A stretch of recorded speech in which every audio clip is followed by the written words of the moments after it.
This podcast is sponsored by nobody.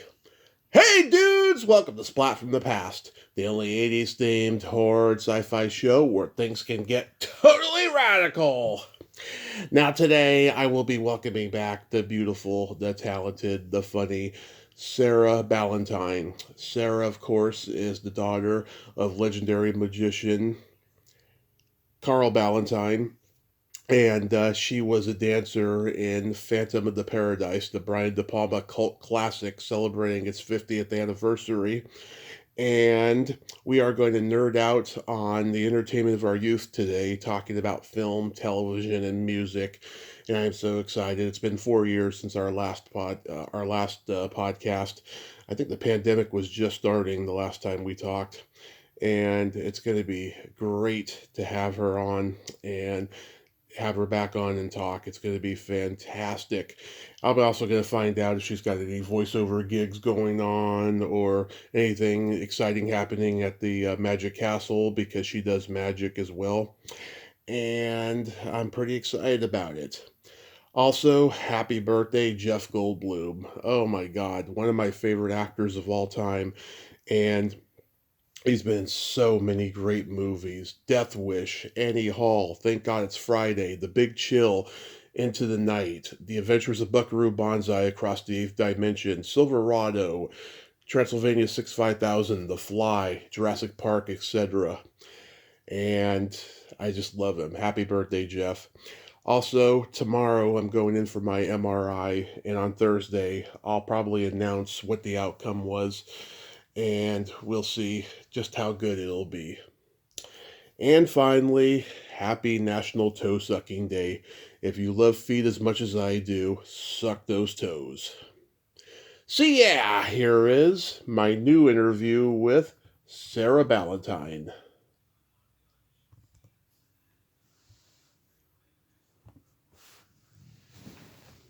So, going back in time, do you remember the first movie that impacted you as a child? I will tell you, and you will not believe this was the first movie I really remember seeing. Whatever Happened to Baby Jane? Oh, I believe it. It's a classic. Yeah, but I was a little girl, and I probably shouldn't have seen it as a child, but what it made me want to do was be an actress. You know, I wanted to be, when Betty Davis was a child and she was singing, "I'd written a letter to Daddy." I wanted to be that little child performer. So, yeah, that was the first movie. And the second movie I saw as a kid was Let's Make Love with Marilyn Monroe and Yves Montand. My grandmother took me to see that. She was babysitting me. And I mean, I was like little, 4. And I wanted to be Marilyn Monroe. Yeah. These are my early influences, Tommy, none of which have really come true. But that's the things that impacted me. I love Marilyn. I own so many of her movies on VHS. Oh, what's your favorite? Do you have a favorite? Oh, it's funny. My favorite didn't get released on VHS until near the end of VHS. It was called Don't Bother to Knock. Don't Bother to Knock. Yeah, that was with Richard Widmark. That's the one where is she the babysitter, or she's Psychotic. Yeah. Yeah, Psychotic. It was great. I mean, her career could have gone so many ways, you know. She really had all the ingredients, and just a shame that Hollywood was so horrible, as it still is, apparently, you Yes. know, for how it treated her and her talent. I mean, it makes me very mad. Yeah. Back to the Future was the first movie that impacted me as a child, because I always had that fantasy of going back in time and seeing my parents in high school and finding out why they're so fucked up and I'm so fucked up. That's so funny. Who took you to the movie? I didn't see that one in the theater, but I saw it on VHS. I saw many movies up to that point, but that was the first one that made me appreciate film. I see. I get it. Okay. Have you ever made a movie? I wanted to make a movie from day one, and I made attempts, and I was never successful at it. So, no, I never did. Yeah, so what genre did you gravitate toward? I guess, well, I like romantic comedies and I like musicals. I don't. I've been in some horror movies. God knows. Yeah. I must be in another one, but I don't pursue them. Although I did just see The Substance, which, even though you don't think it's going to be a horror movie, is a horror movie. Yeah. But yeah, I would say I like romantic comedies and I like musicals the best. And I like thrillers. I do like thrillers. Not horror, but thrillers are fun. Horror and comedy are my two favorites, but I do love musicals, and yes, I do love romantic comedies. Oh God! Well, you know what? I just love movies, and I'm a, what do you call it? I have TCM on. Do you have TCM? I'm sure you do. Modesto. Yep. I just have it on 24/7. Other people might have the news on, but I just have TCM. I'd rather hear in the backdrop of my life wonderful dialogue from Myrna Loy and William Powell than the news. So I just have old movies on all the time here. When even when I'm doing other things like house cleaning and other things like organizing a drawer. That's my backdrop. I've got a VHS video store in my bedroom. I've probably got over 2,000 movies, and I cherish them. I love VHS. Growing up, going to the video store and getting the VHS tapes, there's something so magical about it. Yes, it is. Now, having the dad that you had, I'm sure you loved the old, comedy legends, Mel Brooks, Blake Edwards, all the comedy teams, the Three Stooges, Martin and Lewis, Marx Brothers, people like that. Yeah, of course. My parents not only introduced me to all of that, but when I was little, they still showed early TV shows like Burns and Allen and I Married Joan and December Bride, and so I watched a lot of those TV shows, and Lucy, of course, all the different Lucys growing up. But my parents, and they were wonderful fun. They didn't push me or encourage me into show business at all. I really got there on my own, and I think I was exposed to a lot of great talent, live performances and seeing friends of theirs perform. So that inspired me a lot. But they wanted me to get a good education and make, responsible decisions. Not like they did, which was basically to support their family. A lot of people went into show business because you could make a lot of money, Yeah. Now that's a choice because the business is so wonky, yeah, you can make money, but you really, how do you get there is so different, talent used to sort of mean more than followers and numbers and TikTok scores, and, it was just a better time in terms of that, but. Oh, yes.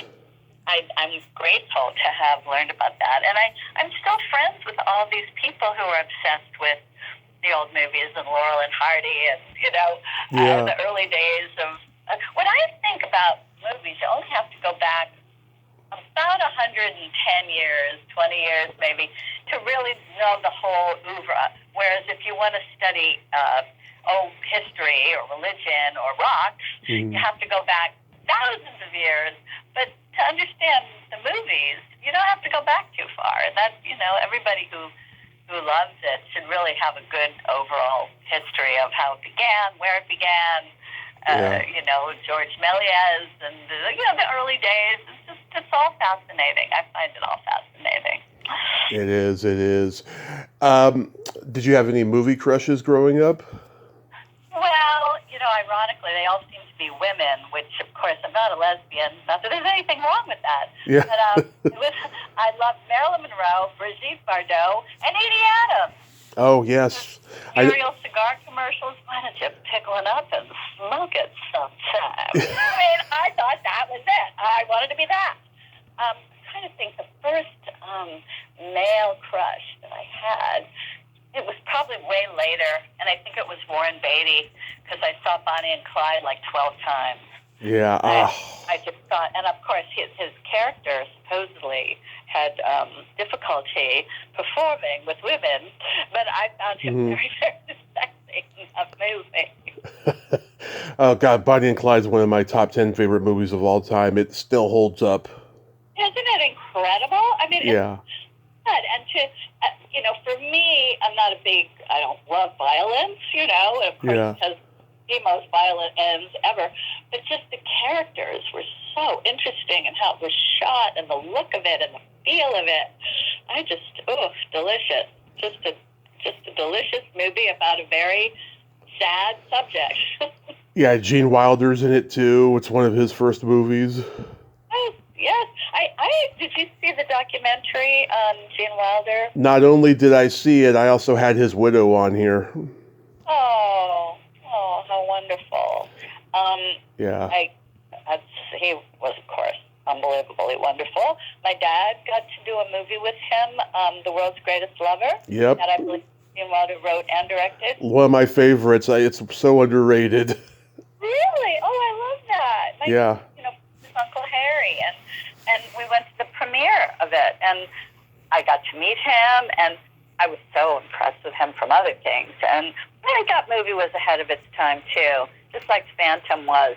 People weren't ready to see a movie about the silent, about Valentino. It was just not the right time. I think now people are more open to that kind of a story. But yeah, I love that movie too. Oh wow, it's great. I own it. I actually have it on VHS, but I have to hook up my VHS machine when I want to watch VHS movies because it's a whole bunch of wires, Tommy, all over my head. Yeah. It's a fantastic movie, and it's got like all these silent movie homages and slapstick and everything. It's just it's way different from a lot of Wilder's movies, I can tell you. Yeah, just love it. Just fun. Yeah, and I'm sure meeting him in person, he was really nice. He was. Listen, you hardly ever hear a bad story when you've met a celebrity, because generally they are on their best behavior when they're meeting people that they don't know. Mm-hmm. And if they're not, then they're really kind of stupid. Absolutely. Yeah. For me, I mean, Cary Grant was a big crush for me. And my mom had a paperback book about him, and had these beautiful black and white pictures of him in there. That's where it began for me, and I love movies of his like North by Northwest and Bringing Up Baby and Only Angels Have Wings and The Philadelphia Story, stuff like that. Yes. You probably saw the documentary on him, and what a sad childhood he had. His father told him his mother had died, and Mm-hmm. of course, his mother hadn't died. She was in a mental institution. And when he got famous, he found her, and she couldn't believe that, that was her son. But she had mental... Do you know about this? Have you seen the documentary? I haven't seen that documentary. I did see the documentary about Scotty Bowers, who owned the gay brothel in Hollywood. Yes. And Cary Grant was a regular there, and so many other famous people. You will love this. Scotty Bowers' gas station was 2 blocks down from where I live. Really? Yes. And my initials also are SB. I'm also a little insane about this. I look up all the SB people for whatever the hell. I don't know why. Sarah Bernhardt, Sandra Bernard. I don't know. Mm-hmm. Scotty Bowers. His gas station was right on the corner of Sunset near Bronson. So I never went there, and I didn't know him, but I loved reading the book and learning about him. And he lived to be pretty old too. And I guess his girlfriend or somebody performed at the Gardenia Club, and he was there not that long ago before he died. But yeah, I would have loved to have met him and known more about that. I love all that stuff. I do. Have you heard of this book called The Fixer? The Fixer. I know a movie called The Fixer with Alan Bates. Yeah, I wonder if it's based on this book. I don't know. Is that about like the underbelly of Hollywood? No, I don't know. Yeah, this is a novel. I'm going to tell you about it because, hold on, I was really advised to read it. It's out of print. Let's see, where the heck is it? There's a bunch of things called The Fixer, unfortunately. So this one is about Hollywood. I'll have to find it, and I'll send you the info. Perfect. Do you remember your first drive-in experience? Oh Now, my Aunt Lola had a 1962 Impala, and when she came out from Cleveland to LA, we went to the drive-in with her. But I can't remember what. Oh, I know what we saw. We saw The Music Man. Love it. Yep, that was my first drive-in movie, and they would bring hamburgers and popcorn and everything to the car. So I thought it was the coolest. But then I think they went away, or at least that one did, pretty soon after we went. What about you? When I was 2, my parents took me to see Weird Science and Rambo 2, and I remember it a little bit. Anything related to movies early on, I remember. And my parents stopped taking me to the drive-in after a while when I was 3.5, because it got to a point where I was either falling asleep in the car or getting out of the car and knocking on windshields. Oh, really? Oh, Yeah. That's hilarious. Yeah. Got a better situation. Yeah. I remember the first time I ever saw Charlie Chaplin, when one of those last times that I went to the drive-in, my mom had to go to the snack bar to complain about something, and there was this ad for Bagley's Cookies with Charlie Chaplin, and it was the first time I had ever seen him before, and I said, "Hey, Mommy, I want a cookie just like that man has," and she says, "You don't get a cookie, I'm mad."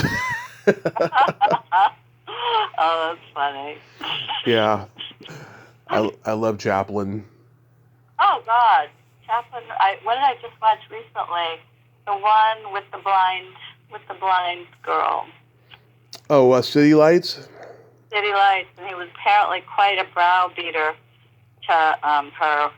She hadn't acted before, I don't think, and it was pretty tough on her. Have you ever been to a restaurant in LA called Musso Frank? I know it, of course, but no, never been there. Well, you're going to come to town. I'm taking you there, and we're going to sit in the Charlie Chaplin booth. Oh, that'd be fabulous. Sit at the table right in the front, and then have his horse, outside. Opened in 1919, this restaurant. And he would, look for girls, cute girls going down Hollywood Boulevard, and invite them in to have lunch with them. That's a little creepy, but yeah. Well, his wives were 13. I mean, he married these really young women. They were all underage. I think all of his wives were underage. Yeah. Charlie Chaplin, and there you go. It was different then. It was different. Very different. Yeah. So getting into television, what sitcoms did you watch growing up? Well, okay. Let's see. The first sitcom that I really remember watching was probably Lucy. I really got into her because, I always wanted to be an actress. Since I was 3, I was obsessed with performing. So any female that I could glom onto who did what I wanted to do, I was a big fan. So I think Lucy was probably the first sitcom. What about you? Well, growing up, okay, so I watched all my parents' generations of sitcoms.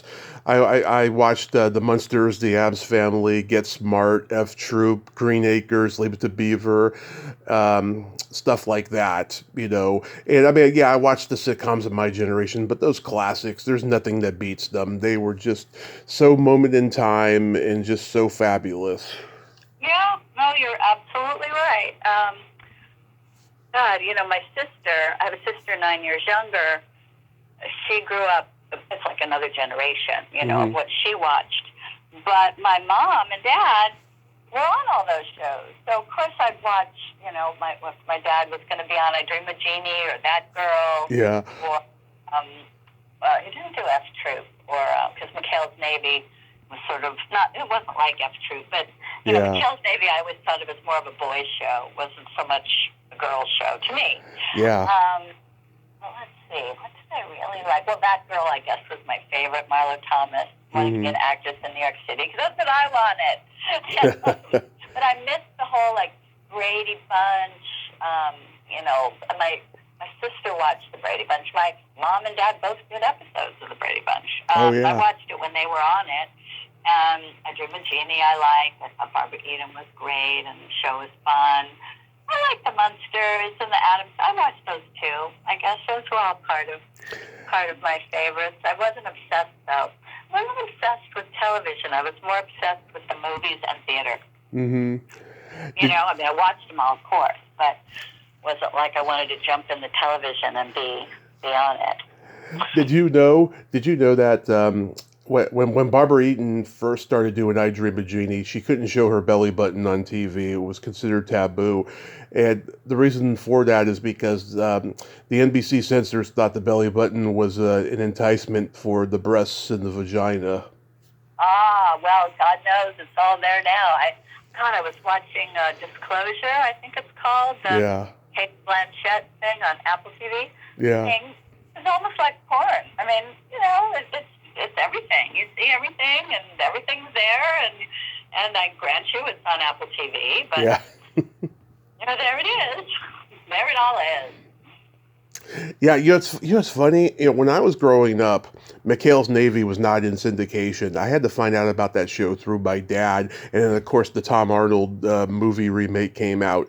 There's this podcaster that I had on earlier this year. I've been watching him for years, and he does episodes where he likes to focus on a classic movie or a TV show. And just recently, he did a McHale's Navy episode, and the guy who was an expert said that the reason why McHale's Navy never got a major syndication deal was because of the racism of the jokes. And I thought that was very interesting, considering that I thought that F Troop and Hogan's Heroes was just as bad, if not worse. Yeah, no, I agree.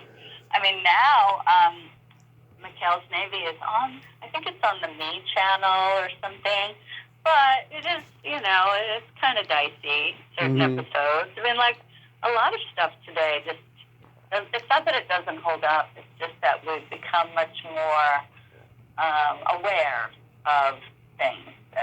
We're just trying to be more inclusive and kinder, and it was a really rough time. I'm glad they made a sitcom about it. It certainly changed my life in terms of coming to California and all that jazz. But it has its detractors. It's killing comedy is what it's doing. I don't laugh very often anymore when I see new stuff. Very rarely. No, it's really hard. It's really, you have to be so careful. Even in life, talking to people. I mean, I come up with a lot of humorous stuff around me. I don't know if it would all be as acceptable today. You just have to be careful and mindful of people's feelings, way more than ever before. Yeah,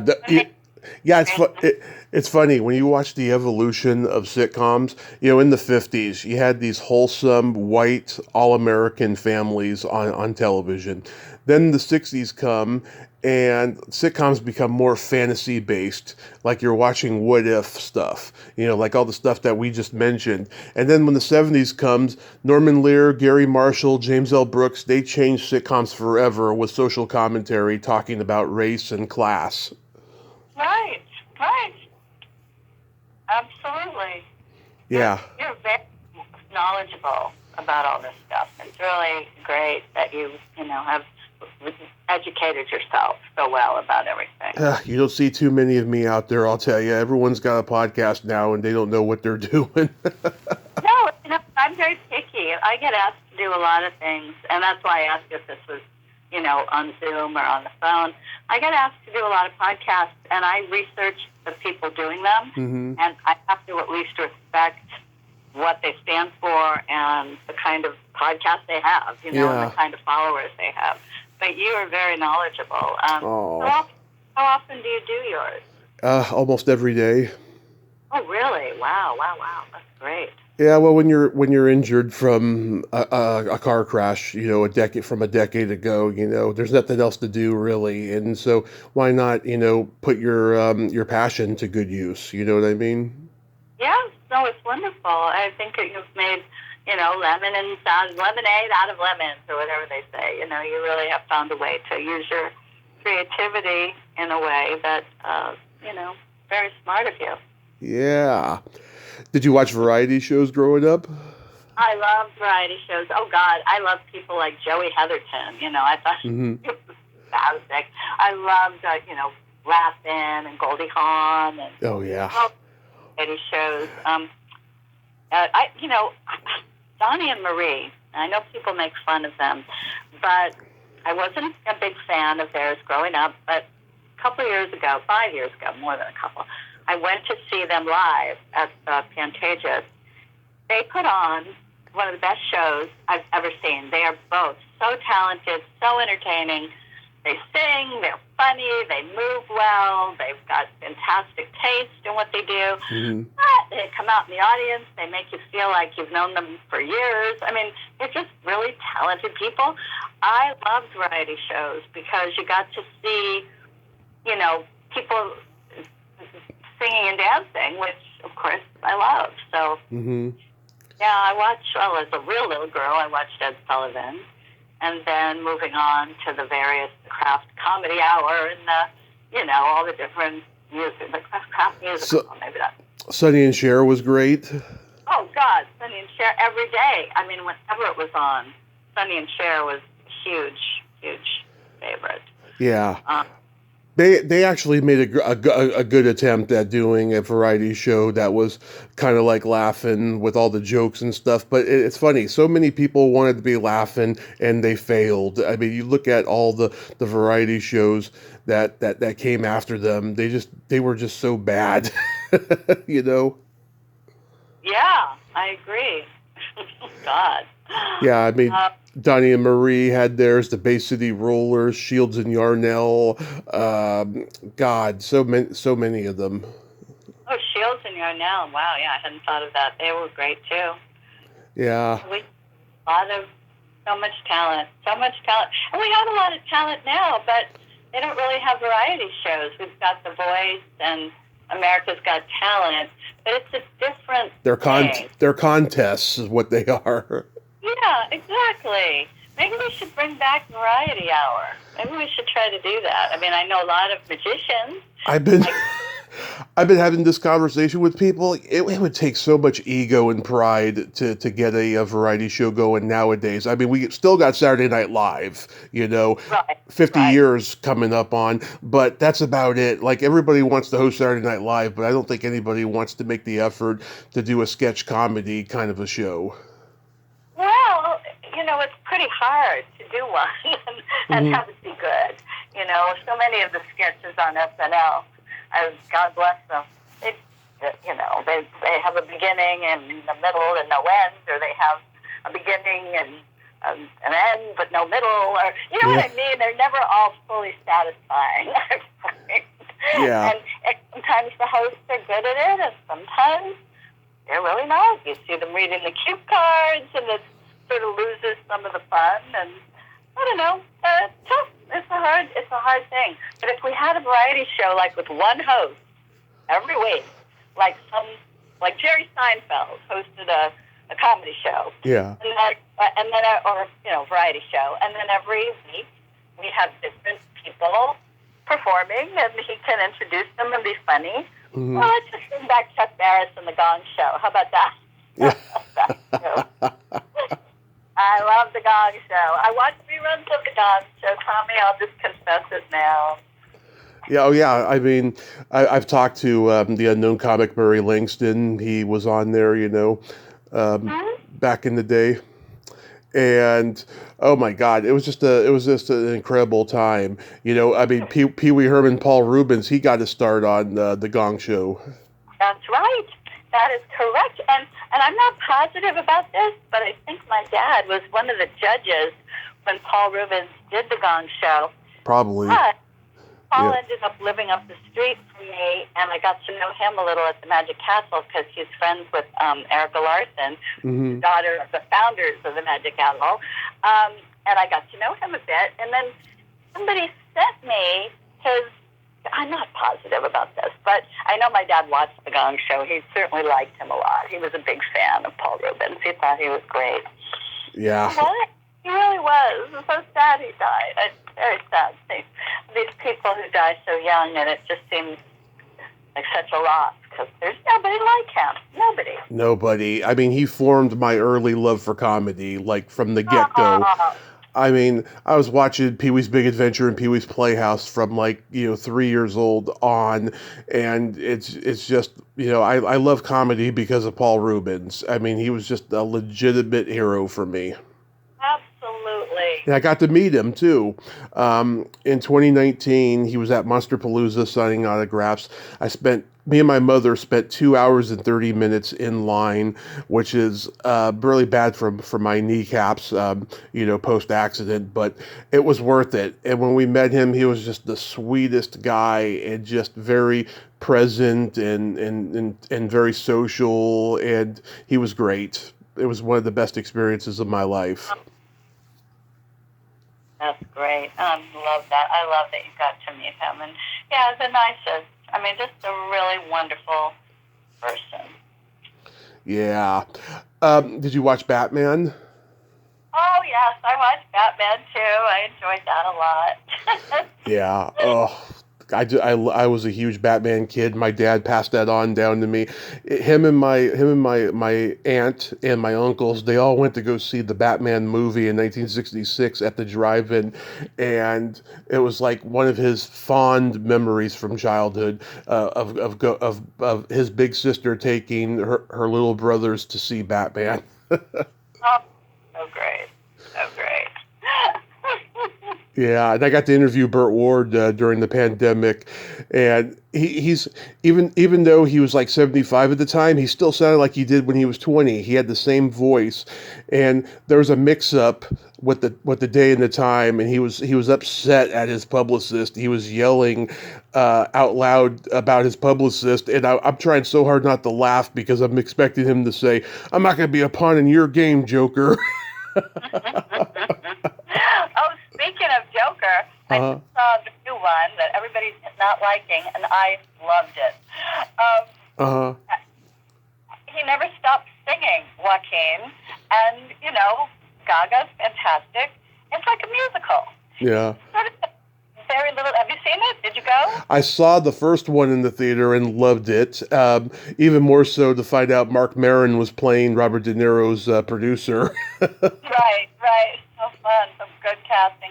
But this one is not getting good reviews or doing well, and I loved it because it's a musical. Mm-hmm. And who knew Joaquin Phoenix could sing so well? We knew he could dance from the other movie, but he's a singer too, and she is, of course, a great singer, and it's really fun. But you have to go in with the mindset of this is not a typical, Marvel universe. DC, Joker, Batman's DC. Oh, thank you. Yeah. Thank you so much.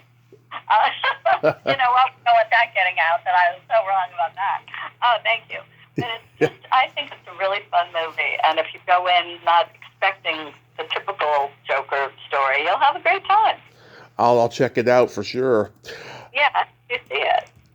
But yeah, I mean, I love the Monkees. I know your dad was on there, and I was watching the Monkees when they were making their comeback in the late 80s. I was watching them on Nick at Night, and I had a huge crush on Davey, and I got to see them perform at Candlestick Park in 1997 when they were making their 30th anniversary comeback, and it was fantastic. They drove off the field in a Cadillac with the top down. Oh, wow. Love it. Yeah. Wonderful. I could just kick myself, Tommy. I think I told you this. Mm-hmm. I could have gone on the set when my folks were doing all these things, and people have said to me, why didn't you go meet the Monkees? Why didn't you go meet Elvis when your dad did Speedway? Yeah. Or meet Natalie Wood when he did Penelope? And I'm like, well, I had my ballet lessons and my go to school and my acting class. And I had my own life, but so many kids today, it seems like they are living their parents' life. Where I was not a Nepo baby. I really was trying to do my own thing. Mm-hmm. But looking back, it really would have been fun to have met these people when I was a kid, Yeah. And there you go. I was just too busy trying to have my own career. Well, whatever. But, I loved thinking about all the people that I could have met, but didn't. Mm-hmm. Did you watch The Twilight Zone? I had a girlfriend do the one about Talking Tina. Oh, I love that one. That's one of my favorites. June Foray. She was the voice of Chatty Cathy, and she did Talking That is, Tina. I saw her do a an interview when she was like 80. She could still do the voice, pitch oh perfect. yeah. That's one good thing about voiceover, which I also do. Mm-hmm. You can age. If your voice doesn't change, you can work till you die. I met her when she was about almost 90, I guess, at the Magic Castle. Yeah. Sounded the same. She could do all those characters from, oh, Dudley, all the things she did for Jay Ward Productions, that. And my girlfriend was the girl with the doll. My friend Tracy Stratford. We were. Oh, I tried to get her on here, and she said You went through it? she said that she did an interview on a podcast previous to that, and even though it was educational, that was G-rated, I think her job got mad at her for doing it. Oh, really? Yeah. We lost touch, but we were on a series together called The John Forsythe Show. You probably never saw it. I know it existed, yeah. But we were a little girl, and the other little girl with us, there were three of us, you've interviewed her, Pamela Ferdin.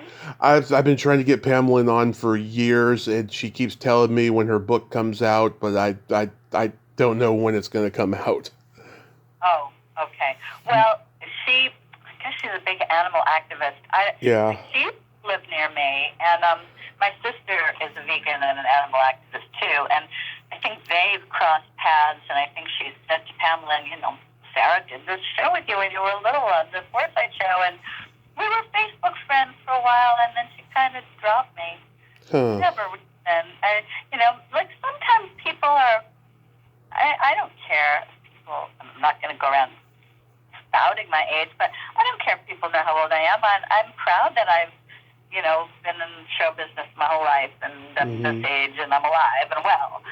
But yeah. people are weird about it, and that might be, I don't know, but yeah, she kind of stopped communicating with me, and that was a shame because That's awful. I like knowing about her life. Yeah. Oh, that's awful. So getting into music, do you remember the first album you ever bought with your own money? I think it was the Beatles. It was a Beatles album, and it might have been their very first album that I bought with my own money.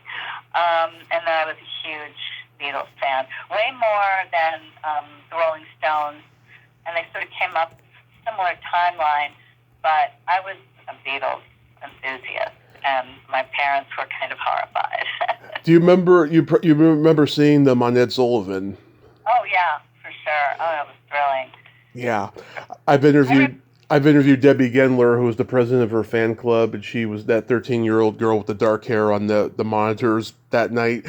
And Charlie Brill and Mitzi McCall have been on. Mitzi just died this summer, unfortunately. They had a pretty funny story about what happened backstage. Oh, I love it. Tell me. I love to hear. I love her. Love them. We gave them a dog. My mom was an animal activist, Actors and Others for Animals, with Doris Day, Joanne Worley, and all these people. Yeah. And they wanted a little dog. We got them. I think it was a cockapoo or a multi-poo. It was some kind of poo. It was just great. Best life with Mimi. And they were so funny and wonderful. I know, it was sad. Hilarious. Yeah. So they were backstage getting Coca-Colas out of the machine, and John Lennon saw them, and a few moments later he was knocking on their dressing room door and said, "Excuse me, I'll need a Coke for Ringo." Now, they didn't know who Ringo was yet. All they knew about the Beatles was that there were these four boys from England that were driving the kids crazy. They just didn't know the names of everyone, right? So Mitzi said, "A Coke for Ringo? What's that, a Jewish holiday we don't know about?" Oh, that's hilarious. Oh, they're funny. God, they're funny. Well, yeah, they were doing their bickering husband and wife shtick on the podcast the whole time and just making me laugh. I enjoyed it so well. Oh. Yeah, when I was growing up, my parents had vinyl records. They had everything from the Beatles to the Stones, Carole King's Tapestry, Fleetwood Mac, Rod Stewart, Foreigner, lots of good stuff. There's nothing like that stinky, musky smell of vinyl. It's intoxicating. I have vinyl all over my house and a record player, so So there. Nice. I mean, when I really want to spend some time enjoying my music more than slipping into any kind of other style of music, I love to listen to records and turn them over and everything. I just think it's the best. Were you familiar with Tom Lehrer growing up? I found out about him later. I found out he was one of Weird Al's heroes. Yes. Yeah, and I found out about him. I found out about Spike Jones and Stan Freberg and Alan Sherman and all those guys. Alan Sherman, yeah. Hello, Fada. I'm here at Camp Granada. Yes, I loved all those albums. Those comedy albums were just the best. Alan Sherman was the voice of the Cat in the Hat in the cartoon, and Pamela Ferdin was the little girl. Oh, I forgot that. You're absolutely right. I forgot that. I think that's the finest achievement ever put to animation is that Cat in the Hat cartoon. And I told the animator Phil Roman, he disagreed with me because he had a bad experience making it. It wasn't like when he did the How the Grinch Stole Christmas or the Charlie Brown Christmas special. He says it was a completely different environment. You know, MGM was no longer involved. Their animation studio had closed down. They were more independent, and he had to deal with a lot of egos on that. And I was disappointed hearing that, but I was just thinking it's so magical when you watch it. It holds up. Oh wow! You know what? I have to give it another look. I want to watch it again. I think it's on YouTube. Okay, I'll do it. Yeah. Oh my God, I love it. Yeah. Do you remember your first concert? My first concert, I think it was Barbra Streisand at the Hollywood Bowl with my mother. We moved to California, and I think that was the first. We'd never been to the Hollywood Bowl before. You know, we came out from New York, and my mom had heard a lot of buzz about her, and we went, and that's the first concert.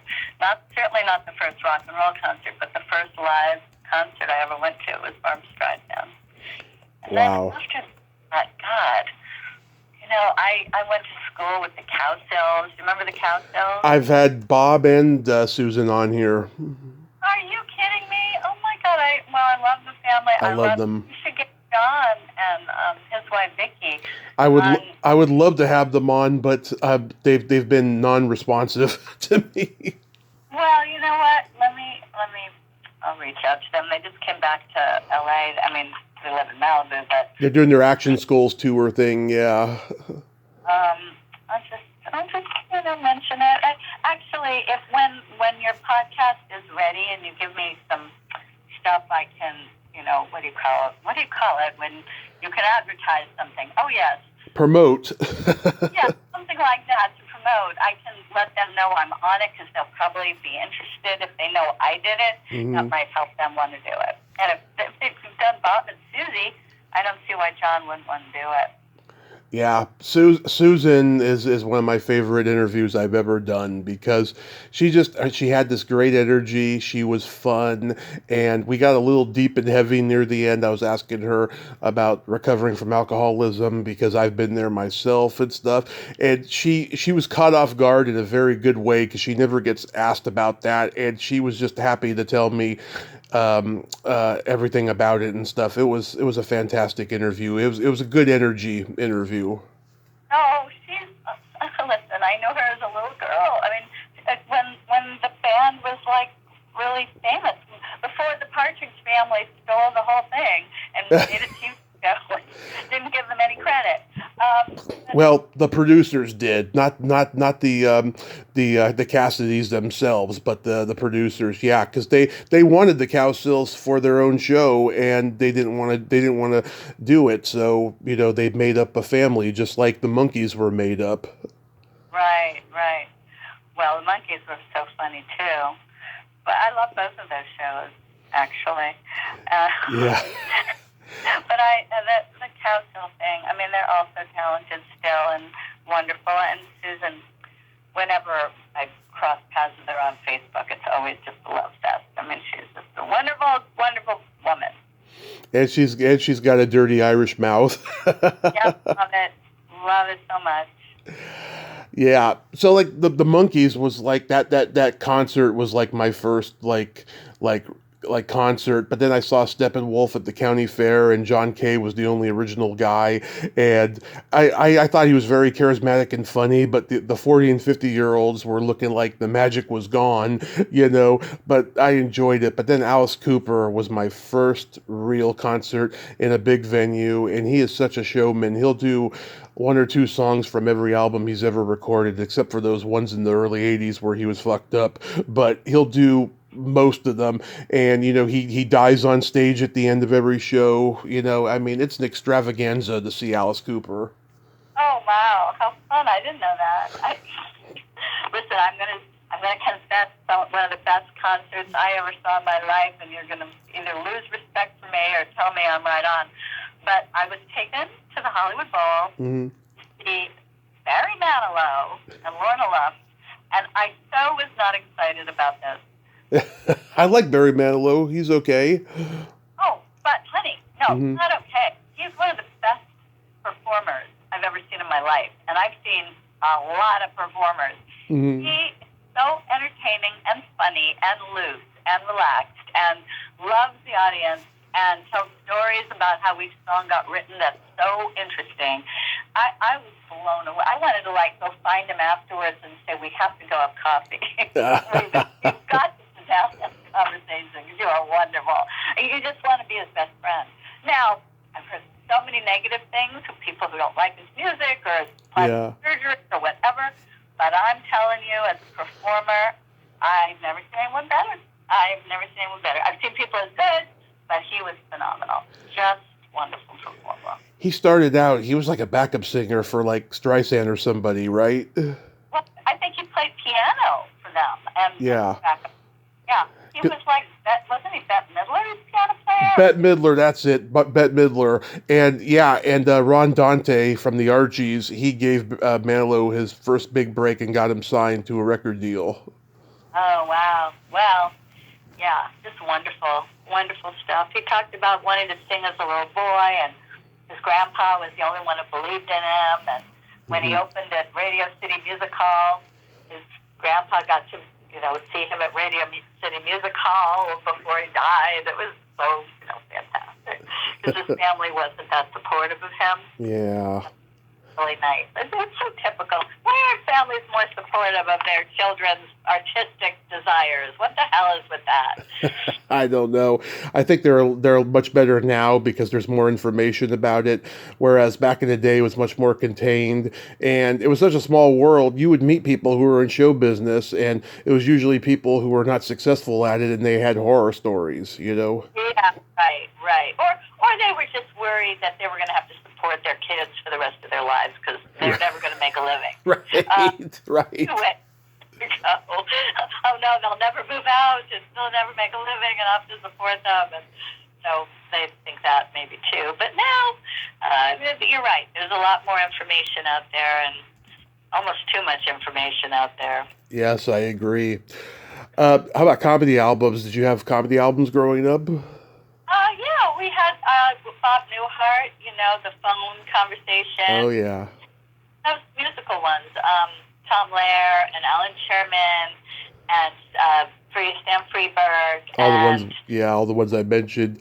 How about Von Meter when he was doing Kennedy? I didn't get that far. I didn't get there. I know a lot of people who knew them had that growing up, but I didn't. I think I was already out of the vein of those kind of albums and just living life, maybe. Yeah. But I always heard it was funny. And I did political satire in the 90s. I did an act with another gal, and we were the White House chicks. Basically, we were Tipper and Hillary doing all kinds of ridiculous things. Wow, I didn't know that about you. Wow. Yeah, that was a few years, 5 or 6 years. We played all these little clubs and kiosks and very small venues, and then we got into the HBO workspace, and we really thought we were on our way. But then we decided to make this documentary film, Troopers, and that took up all of our energy and all of our money and most of our time. So that's where we turned. But yeah, well, we couldn't be Tipper and Hillary anymore anyway. We had to move on. We didn't know who to be. We had no idea who to be. Yeah. No, I wouldn't be either. I mean, God, politics. Glad we're not talking about that. Oh, no. I had, we had Lily Tomlin's This Is a Recording on vinyl. My mom loved that album, used to play it all the time. Oh, wonderful. That was a great one. We had a Richard Pryor album. I can't remember which one because the cover was missing. We only had the jacket. I remember Cheech and Chong's Big Bamboo. I'm a huge Cheech and Chong fan. I got to interview Tommy Chong a few years ago, and it was so surreal for me. Wow, neat. Wow. Yeah. There was, yeah, I know. I mean, there was David Fry doing Nixon. Kenneth Mars did a Henry Kissinger album. I interviewed his daughter earlier this year, and we talked about that. Yeah, it was the height of comedy albums in the '70s. There was Firesign Theater. Oh, right, Firesign Theater too. Shoot. Yeah, Don't Crush That. What was that one? Don't Crush the Dwarf. Hand Me the Pliers or something. That album is called. It's a great album. Guys eating a hot dog, and the televangelist on the TV is telling him to eat that hot dog because it's mightier than the Lord. Oh, that's hilarious. No, I didn't have that one. I don't know that one. I probably missed out. Maybe it's not too late. It's never. Look up everything now, so it's never totally gone, even if you don't have it in your past. Oh, people write down stuff all the time that I tell them. They're like, I'm going to go check that out later. There's a mountain of knowledge and information, which is fantastic. Yeah. How about, do you remember your first makeout song? No, I don't think I had a makeout song. I don't. I remember slow dancing. Mm-hmm. Dance. Oh God, a Crystal Ship, The Doors. Oh, that's a good one. Is being filled, a thousand Before you slipped into unconsciousness. Yeah. Yep. That was a big sexy thing. We didn't even know why, but it was. I wasn't sure why it was so sexy, but it was sexy. That whole album is great. Oh my God, it's a toe curler, I'll tell you. Yeah, my first makeout song was Janet Jackson's "Love Will Never Do Without You." I don't even know that. Yeah, it came out on her Rhythm Nation album in 1989. Oh my God. All right, I'll have to look that up. Love her. It's a sexy, sensuous song. It's great. Yeah. Here's a fun question. Do you remember how old you were when you discovered your belly button? I don't think I discovered it. I think it was just there, and I don't recall the moment of awe and wonder when I found it. I'm sure it was pretty small. I would say it was under 2. I mean, I think I was exploring all my parts, but I don't really remember. Tommy, I'll be honest. I don't know when it hit me. When did it hit you as a thing? I probably discovered it younger, but when I first started seriously contemplating it, when I was about 6, and I had a girlfriend who had this adorable Audi, and we just used to just show them to each other, and play with them. That was how it began. Wow. Okay. No, I didn't have any of that. I was very advanced as a little girl. I mean, I think I was highly sexualized as a little girl, maybe from seeing Marilyn Monroe and Edie Adams where she part out. I don't know. But I didn't have a boyfriend, or I didn't make out or anything until I was much, much older. It was more about, how to act and move and sort of be in the world. That was more of how it affected me. Because I didn't even have a kiss, a first kiss, till I was 12 or 13, somewhere in there. So I was late. I was a late bloomer. I was 12, yeah, when I had that first that first makeout session. It also led to my first heavy petting experience as well. Wow. And was it with someone your age or someone older? She was a year older than me. Yeah. Probably new stuff. Yeah. So can you believe it's been 50 years since Phantom of the Paradise? Oh my God. Well, I have to tell tell you, no. I mean, I was young. I was a student at Immaculate Heart College, and the way the whole thing happened was like magic, because I started acting when I was like 9. I got my SAG card when I was 9. So I had already done, a bunch of things. But to go on location and do a movie as a grown-up, Mm-hmm. was a big deal. And then all the people in it, and Brian De Palma wasn't as famous as he became later, but Right. a wonderful director. And I got to help them but go through the dance auditions. We went to SMU to get some more dancers for the movie, and I got to, run them through the paces and pick the people I thought were good. And I just had an incredible time. And I ran into Paul Williams Yeah. months ago on Sunset Plaza, and I was trying to figure out how long we were actually in Dallas, because it was all shot at the Opera House in Dallas, Texas. Mm-hmm. Pretty much all of it. And I don't know how long I was there. I wouldn't say it was more than a month, but Mm-hmm. I don't know exactly how long I was there. But yeah, I'm looking forward to hearing about this big event, this Phantom Palooza they're going to have. It's so cute. Yeah, Paul Williams was scheduled to be at Monster Palooza about a week or so ago, and he canceled that last minute. I thought, wow, God, I used to go to Monster Palooza every year, and I haven't been since the pandemic. I'll tell you, if I was going this year, that would have been the biggest heartbreaker in my life. I'll tell you, to find out that Paul Williams canceled. Oh, well, if they had more money, Mm-hmm. and I don't, and they did Blind Paul there, and I think Jessica Harper, maybe. Yeah. But, I just couldn't swing it. And Winnipeg's not easy to get to either from LA. It's Yeah. a hard flight. And plus, I didn't have a big part in it. It's just that I'm alive, Yeah. still acting, I'm still around. Because so many people are gone. And, God, William Finley was so wonderful as the Phantom. And I think his widow, Susan Weiser, will be there, and their son. I might be interviewing her soon, hopefully. Oh, Yeah. she is, and she was a great actress in her own right. Yeah, she was her son looks just like William Finley. He was. Mm-hmm. I went to something. Sam Pressman, Ed's son. Yeah.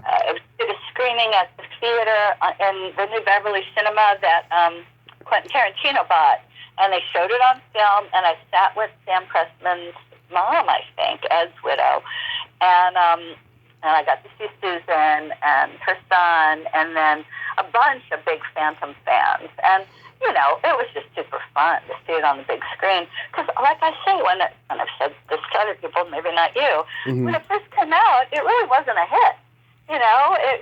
It was like weird at the time when it came out. I know, now it's as big as the Rocky Horror Picture Show. Exactly. It's got its own following, and it's just fantastic. And Brian should be really proud. He was so ahead of his time with it, and there was talk it was going to be a Broadway musical, which I still think is a great idea. I think so as well. Yeah, I'm surprised it hasn't gotten to that point yet. I know. It's cost so much money to do a musical. I learned a little bit about this from other friends of mine. But yeah, the music is stellar. The music's all great. And it would make a great show. I'm sure it would be a hit. I think so too. Maybe it'll happen. Hopefully it will. And yeah, Gloria, she does these Phantom, festivals every so often and stuff. She's such a great lady. Did you interview her? Have you interviewed her? I had her on a couple years ago. How do you pronounce her last name? Is it Dignazio? Dignazio, yeah. Dignazio. And is there anybody else that is involved with it? Because like I say, I have to make this little video, and I definitely want to thank her. But was there a man also involved, or just her? I'm sure there's other people involved, but she's the one, who speaks for everybody and does the festivals and stuff. Oh, all right. Well, then I'm gonna give her a shout out in my little thing. I started doing one, and then I was tired. It was all over the place, rambling. I thought, no, Sarah, you gotta have it together. I'll do it later today. So do you have anything upcoming on the voiceover front or Magic Castle? Well, I just did a show at the Magic Castle. This was so fun. 50 years ago, you'll appreciate this. Did you ever hear of a magician named Doug Henning? Yeah, of course. Well, Doug Henning did this show called The Magic Show. Mm-hmm. The music was written by Stephen Schwartz, who wrote, Godspell, Pippin, Wicked. Right. And this wonderful gal, Brandy LaPlante, and her partner, Paul Bradley, they did a adaptation for the 50th anniversary of that. And we did it at the castle for a week with the original props and excerpts from the script and all the musical numbers. So I got to sing and dance, and that was fun. But right now, I am going to be in a horror film. Nice. It's got an NDA, so I can't even say the name yet, but I am going to be working in November on some horror movie. I do get murdered. Hopefully it will be fun. Nice. Oh, I support that. I'm so happy. And you have to come to the Magic Castle. I mean, we'll figure out how you can do it. I will help you. I plan on going to LA next year, and I do want to go to Musso and Frank's with you for sure. We're going to Musso's. We're sitting in the Charlie Chaplin booth. You can look for 13-year-old girls. No problem. I don't want 13-year-olds. Oh, really? What's the matter with you? I like older women. Oh, fantastic. There's plenty of those, too. Yeah, we'll definitely do that. And when do you think you're coming? When are you coming? I have no idea, but the first moment I do, I'm going to let everybody out there know that I'm coming because I want to see everybody. So. Oh, okay, good. Well, yeah, that's great that you've done all these podcasts. You'll have lots of friends to get together with and reminisce with, and you've got to go to the Heritage Museum on Highland because it's all old Hollywood stuff. Oh yes. And my friend Stan Capel. Are you friends with him on Facebook? I don't know Stan Capel. Capel, Taffel. You should friend him. And then Michael Schlesinger, who I did the Piffle and Schuster movie for. We have a new movie we did called Doris and Rock Try to Make a Movie. Mary Lou Henner and Joe Regal-Buto from Murphy Brown. Oh, nice. That's coming out early next year. So you should friend those guys because they both are involved with CineCon and all of the old movie stuff. Nice. I have a joke for you. Oh, goody. What do you call a boy that doesn't masturbate? Lonely. I don't know. What? A liar. Good. That's good. Yeah. Well, you have to see Honora. Tell me how that goes over for you. I'd love to know what you think. I will. I definitely will. Also, I forgot to bring up, today is National Toe Sucking Day. Oh, really? Well, I'll see what I can do about that.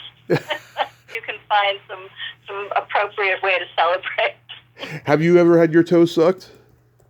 Yeah, actually, I have. It's a very nice feeling. It is a very nice feeling. I've only had it done once, I'll be honest. Mm-hmm. Someone I dated was a real foot fetishist, not unlike Quentin Tarantino, I hear. He's quite into feet as well. Oh, yes. It was very nice. I certainly haven't forced anyone to do it since, but this person just did it of their own. Mm-hmm. And yes, it feels very good. Have you? I'm a toe sucker thick and through for many years.